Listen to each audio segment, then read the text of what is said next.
Hello, everybody. Oh, gracious, how you doing? Man, I don't even know how I got this life. How the heck did any of this happen? Thank you, Amy. That really meant a lot to me. I have to also shout out my best friend in the entire world is a Girls Right Now mentor, Deb Heiligman. So, love you, baby. Where are you? And also my new best friend is her mentee, Natalie. Love you too, darling. Thanks for joining the family. Thank you to the staff and the board of directors at Girls Right Now. But most importantly, and I hate saying girls because y'all are women. You know, it's like you maybe started as girls when you started here, but you're women. We are women. And thank you to the people who love these girls. All those who ran here from work and are standing in the back, and you're probably really hungry, and you're tired, and you're hot, and your feet hurt. Be nice to them tonight because they showed up, because they love you. Thank you so much for your dedication to these incredible people. It is a privilege and a delight to be here in celebration of your talent, your dreams, and your hard work. And I have got to be honest with you. You are so far ahead of where I was when I was your age. It's not even funny. So if I could get to this place in my life, you're fine. You're gonna be fine. Never worry. Always say to yourself, if you're having a hard day, say, damn, Laurie Halse Anderson made it. And we know what she was like in high school. So I can totally do this. I loved writing. I've always loved writing once I finally learned how to write. And I turned to writing when I was a teenager as a way to help me deal with the hard things that happened to me. Being a victim of sexual violence, having an alcoholic father, living in a really chaotic family, moving a lot. And for me, writing poetry made sense of it all. Most of that poetry has been burned, thank all the gods, because it was bad. It was the most depressing poetry. It was really bad. But it kept me alive. It kept me alive. So I decided what I would do, because I wasn't supposed to become this person, and I have learned a few things. I would share with you 3 secrets. Sound good? And then we're going to listen to the really important guests here tonight. Secret number 1. You know how, and I apologize, I'm going to keep on looking at these powerful women here because they're more important than y'all are. You know how adults expect you to have your life figured out by the time you're 18? Like where you're going, how you're going to get there, how you're paying for it, where you're going to go to graduate school, right? What you're going to do, and on. And I know, I raised 4 of them. I know the feeling, right? Here's a secret. Parents, I apologize for having to say it, but here's the truth. That's bullshit. Nobody knows where they're going at 18. Some people think they do. But if you ask most adults who are still upright, are you doing what you thought you'd be doing at 18? They'll go, oh, no way. Because paths, human lives are not straight for the most part. We wind, they're sinuous, right? Because we're learning about ourselves and life throws things at us. Right? So the secret is, here's secret number 2, because of that one. All you have to know is what's the next step. You don't have to plot the whole thing out because it's not going to work anyways, right? So you just have to figure out, what am I doing next? For many of you in this room, that you're going to college. Yay, say the parents in the back, right? But I'm going to throw a statistic at you that's not my speech, so I'm already off track. Here we go. Did you know that about half of the kids in the United States that get into college don't graduate?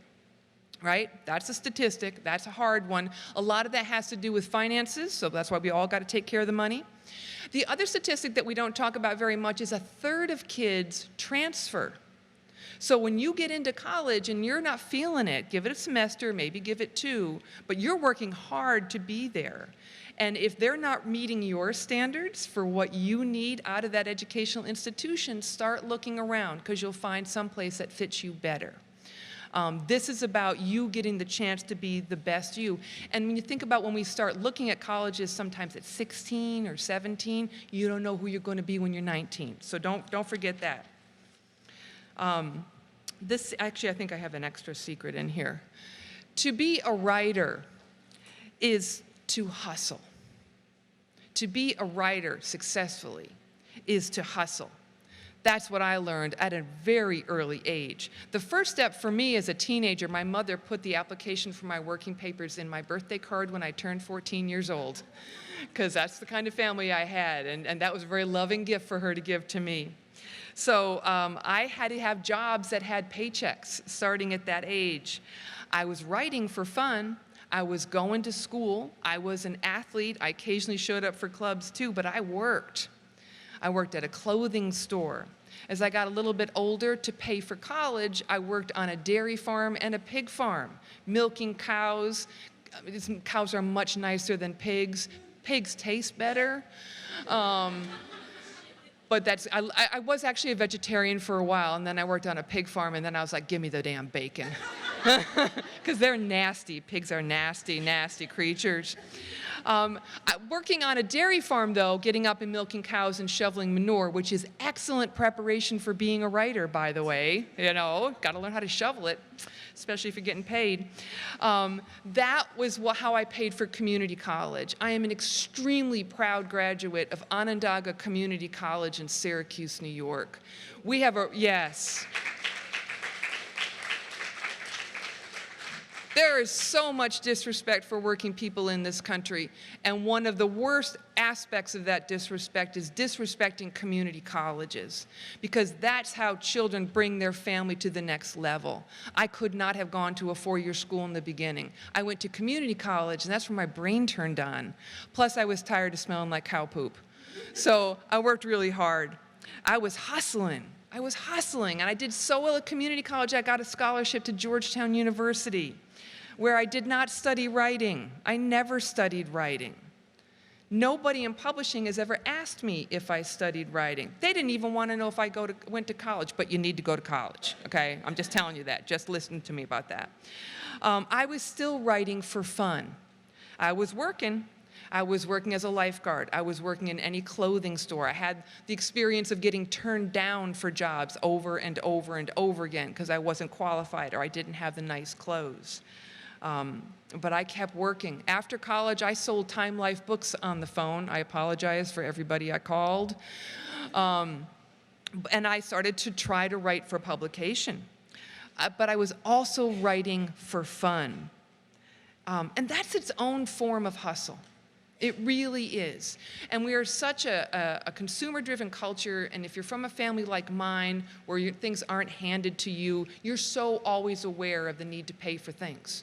Right? So you're like, how do I make money? How do I make? But so remember, your side hustle is to write for yourself. So writing for fun helped me get to know who I was. And I was taking one step, and then one step, and then one step. And that writing, the hustle was getting me ahead professionally. I was getting jobs that paid more than minimum wage. That was a beautiful moment. But the writing helped me understand who I was. The writing helped me figure out relationships that work and didn't work. The writing helped me define my dreams and my goals, and eventually, I wrote myself a whole life. Each step led to the next. So, I don't want to say too much time up here because I want you guys to come up and talk. Please keep writing for fun. Please keep writing stuff that you won't show anybody because you haven't met anybody yet who's good enough, right? You'll know if a relationship is worthwhile when you're willing to show that person. And you'll know it's really worthwhile if that person is willing to really listen and honor your words, because honoring your words is a way of showing you how much you are valued. Use your writing as a mirror, so that you will see every day that you are powerful. You are powerful and important. You are powerful and important and talented. Here's the last secret. You have control over how you use those gifts. We have very little control over the outside things that happen to us. Anybody who makes it to age 15 knows that sad truth. But what we have to recognize as women, as emerging people, is that we have almost total control over how we respond to the things that happen to us, both the good things and the not so good things, especially those of us who are gifted with art, who are gifted with the power of words. You get to control your own narrative. So demand your seat at the table.